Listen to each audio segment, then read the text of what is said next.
we present to you tales of hope and courage from Ukraine, the project produced by Audio Stories and led by Volodymyr Olshanskyi here.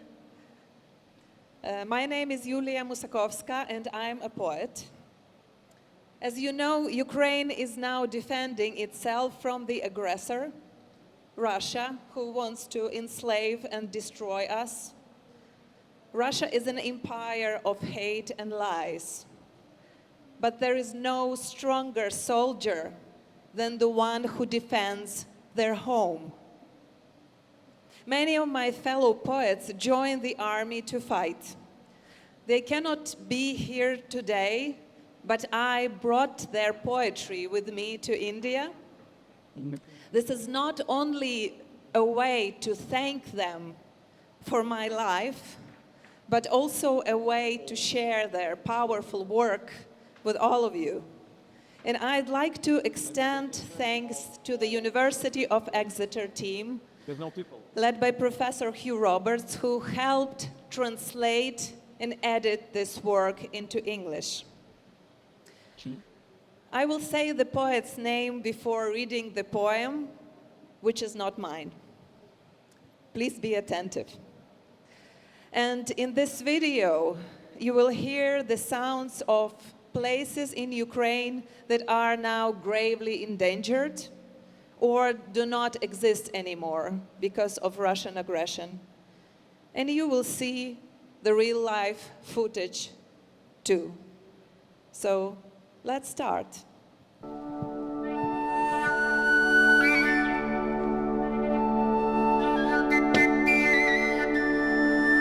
Дім стоїть на горбі, вітер грає на вихлопній трубі, автомобіль тулиться до ліхтаря, як до батькової ноги маля.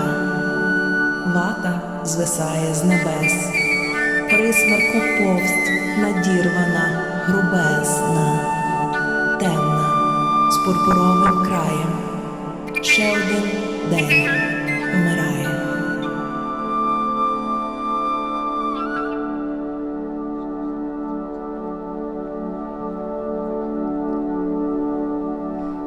Planted a home for myself in a red flower pot,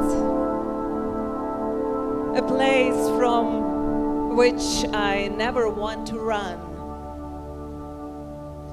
a word that melts in my mouth when I say it, a starting point that is marked on every map, a home embraced by the trees, branches covering the door. Fantastic beasts wander, pressing against our knees. How did we manage to imagine something so valuable and everlasting in this fragile reality? A clamorous galaxy, a castle bandaged by mist, a dimension with an ongoing quest for the right words. How would we recognize each other under the gloomy sky, each of us pretending to be someone else? Look how our hands and hearts are bruised. Understandable when you must dig yourself out every day. On this earth, the territory of despair, it is hard to stop running, even if no one is chasing you. Here we turn on the light above the dinner table. Like a curious neighbor, the mistletoe peeks into our dreams. A train rumbling from afar. A TV tower like a white fang. This is your stop. Exhale and then inhale again.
Артур Дронь. When we speak of hope, we're actually speaking of children. I'm grateful for the memory of you which still passes through me, though it was all so long ago. And someday all children will squint at the sun. And those of us who survived will see that none of this was in vain. Here we rarely speak of hope or patriotism or the motherland, but when we speak, it is always about children. And when I remember you, I imagine the child you were squinting at the sun. Those of us who survive will be silent for a long time, because who needs words about hope when it's standing right in front of you, wearing muddy shorts, scratching the mosquito bites on its arms, flashing its milk teeth at the sun.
Liza Zharikova.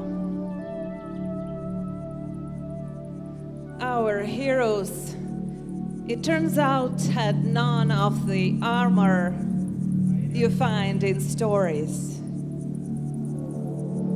And we thought that an invisible author meant for them to have adventures and guaranteed an unexpected rescue, and meant for them to cry tears of happiness accompanied by the world's most beautiful music in the final scene. But the music now flows from the ruins and wounds of our cities, where it turns out there were no talismans except for our fragile hands, except for the colorful fragments of our heroes' storylines. And wild house spirits go through broken reeds in a shaggy gray line. So even the autumn wind smells of damp fur and smoke. And even the invisible author is afraid to turn the page, although he knows full well what is written there, because he knows better than anyone where the looming shadows come from and how they whimper until they become still at dawn, where sickly moonlight comes to seep into dreams that branch into corridors, which is when the perfectly round moon rises above all we so wanted to be untrue. It hangs there unmovable when the lantern of Physalis glows gently and dimly a few steps away from the undiscovered mass grave.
What's rattling in the sack? Bones. My bones, but not all of them. My brother stole 3 bones. He sold 2 of them at the market and buried one in his garden. An apple tree will grow from that bone. Each apple with my face will speak to my brother. Why did you do this, older brother? What did you kill me for? Taking the bones from my body, sewing it shut with a coarse thread, put me into a sack, didn't let them bury me for 3 days.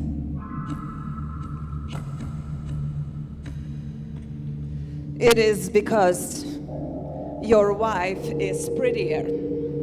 Your song is louder. Your soil is richer. The apple tree in your garden is taller. Give me your wife, your land. Tie your song in a knot in your throat.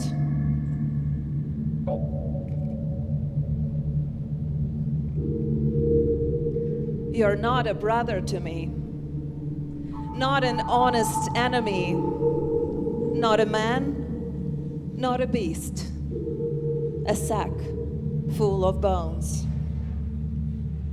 Your wife will come outside and take a bite of an apple. She will fall dead. Your children will come out, they will take a bite and fall lifeless. The sun will rise and burn your house to the ground, sowing the land with ashes. What's rattling in the sack? Apples. So very sweet.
Ukrainian literature. Artur Dronь. Who never got to be heard in our poetry world? Who never made it in the literary scene? Whose working title and biography are now crammed onto a grave marker? They say literature is about words and the silence between them. Ours now contains more of the latter.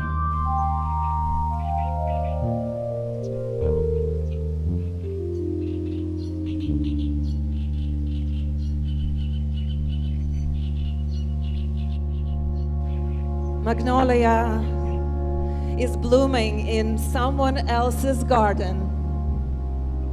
I feel like dying, but I must speak up. With a mouth full of stones and nails, a mouth full of blood. Saying the words for those whose souls were removed from their bodies. How do you know what they wanted to say?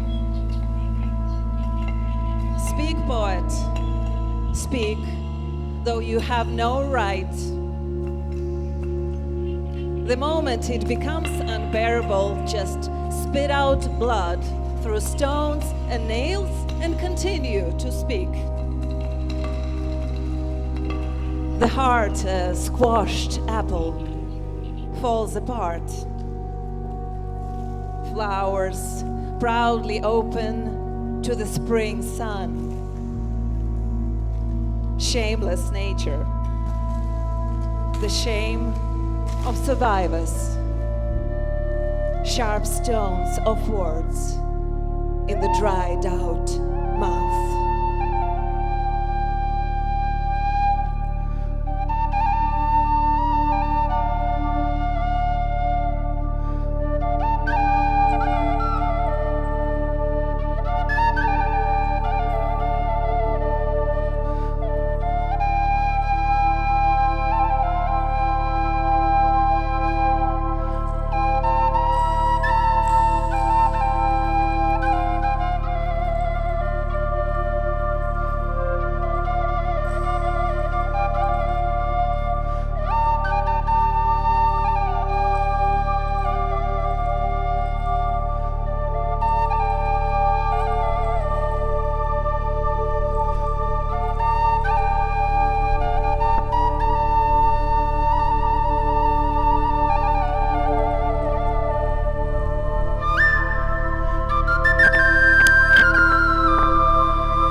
Tur.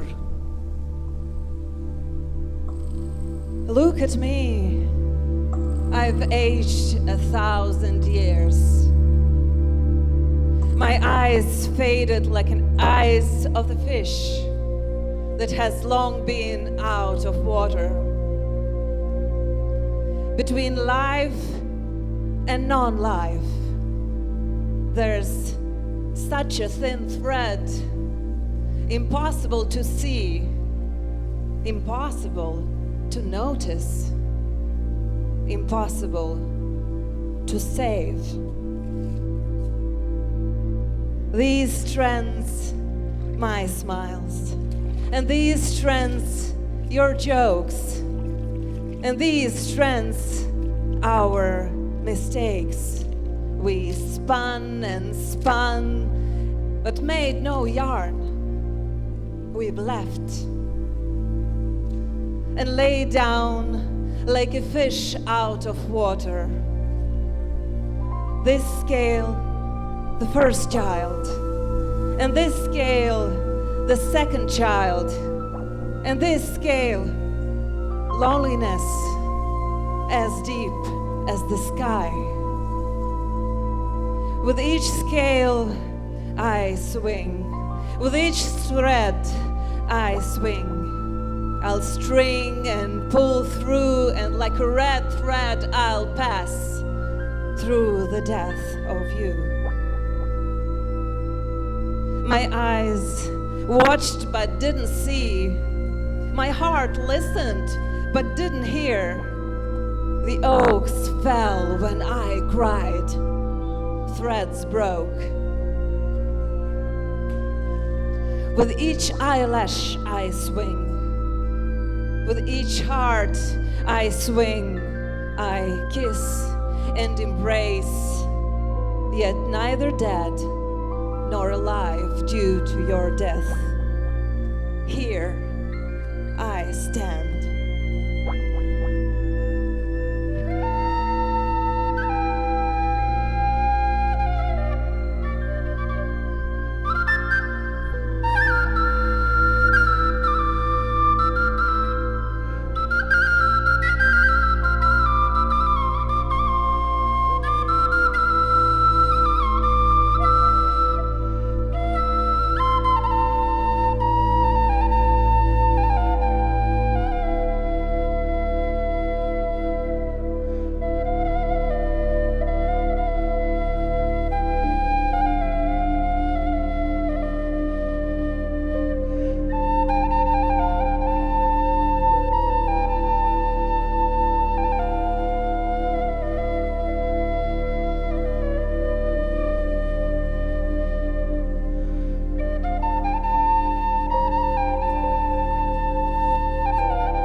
Федір Рудий. This position we have been holding for over a year has become almost like family to me, almost a sister. And I know every one of her secrets, her every backstreet and story, every crack and pothole, her touch, airy and light, her wounds, her torn clothes, her laughter scattered between side holes in the trench. When the morning's misty breath trembling embraces the bird song and places it in my hands. And when she calls for rain on the leafy bed, the rain's fingers, soft as felt, pull out the knives of shrapnel lodged in my hair. And I hear her cry until her tears turn into a cold dream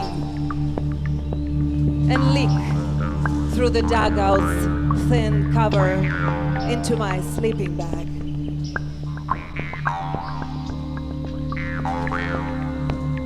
And when the mortar fire fills the trench with earth, she silently buries us like a child under her own heart and patiently endures everything.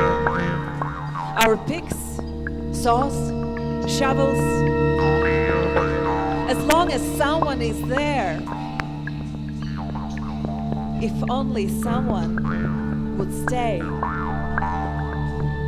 And when we change, we leave, only to return a week later. She stares longingly after us, meeting another squad. And I don't know when I realized or if I can ever forgive her fear of loneliness, her essence, the bloodstains on the bottom of the trench. because on rotation we're leaving only to return in a week's time. But the one who will always stay there holds her hand.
If their history together hadn't begun this way, they both would have been left alone, each with their war.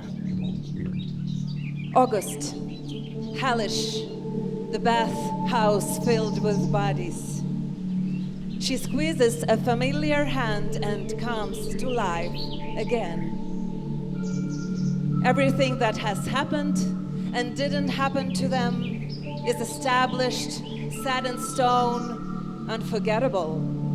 A pattern that appears on skin, in dreams, mixed with reality.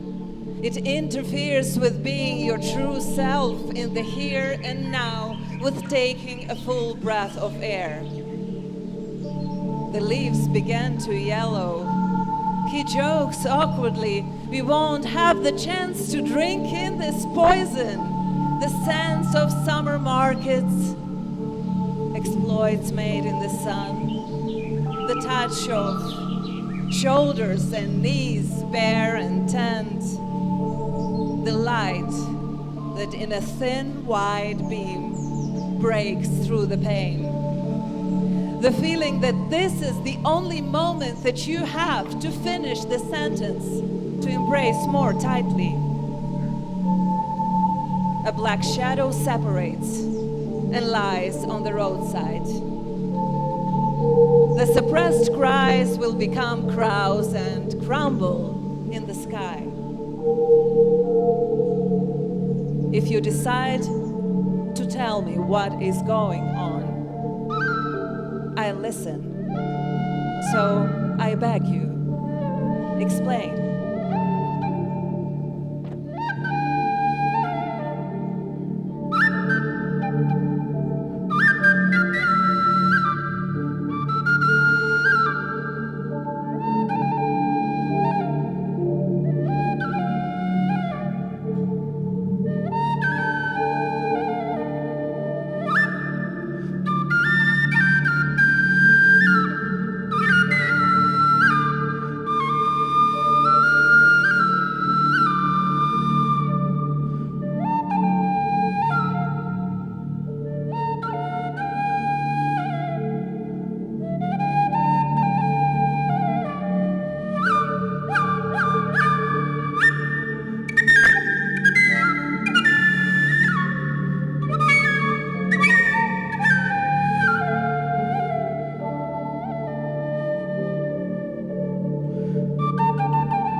Mitrov.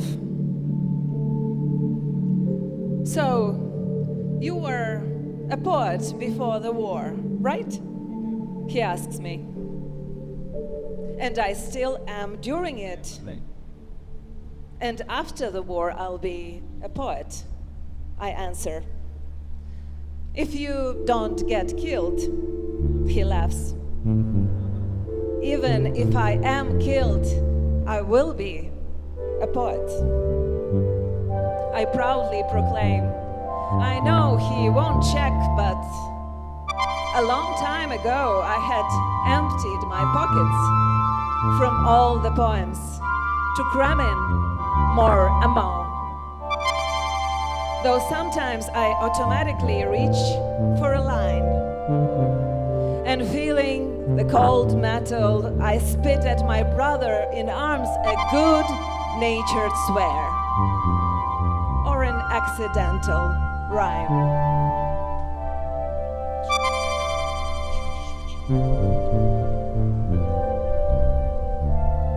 You see everything too clearly here, amidst the black smoke. The sky is pierced by the scepter of the dying empire, aiming at the most precious, the defenseless. The sign saying children literally marks the target. They aim at our memory, it is among us, omnipresent. We pass it carefully from one pair of hands to another, carry it on our chest beneath our hiking jackets. Our exhausted memory, dusty and warm, holding our homes, flower pots, books, our nice possessions, holding all the people we meet, their pain and gladness. We cover our memory during strikes and then exhale when it appears unharmed from under the rubble. We bring it food in a chipped bowl to the shelter where the past has embraced the future. We rock our memory to sleep where the silence screams, and when the sky clears, we let it run among the planted crocuses. You see everything too clearly now. You feel the everlasting, the inflorescence of these hands.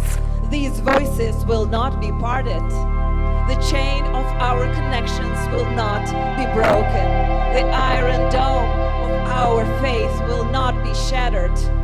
Pounding at the sky, the scepter is crumbling. Pounding and pounding, louder, our joint heartbeat.